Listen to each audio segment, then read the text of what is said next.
Pakistan stock market ने एक और संगे मील अबूर कर लिया। पाकिस्तान स्टॉक मार्केट मुल्क की तारीख की बुलंद तरीन सतह पर पहुंच गई है। 100 इंडेक्स में 711 पॉइंट्स के साथ ट्रेडिंग के दौरान 94,000 पर पहुंच गया। पाकिस्तान स्टॉक मार्केट ने एक और संगे मील अबूर कर लिया। पाकिस्तान स्टॉक मार्केट मुल्क की तारीख की बुलंद तरीन सतह पर पहुंच गई है। 100 इंडेक्स में 711 पॉइंट्स के साथ ट्रेडिंग के दौरान 94,000 पर पहुंच गया।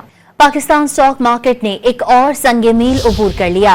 पाकिस्तान स्टॉक मार्केट मुल्क की तारीख की बुलंद तरीन सतह पर पहुंच गई है। 100 इंडेक्स में 711 पॉइंट्स के साथ ट्रेडिंग के दौरान 94,000 पर पहुंच गया।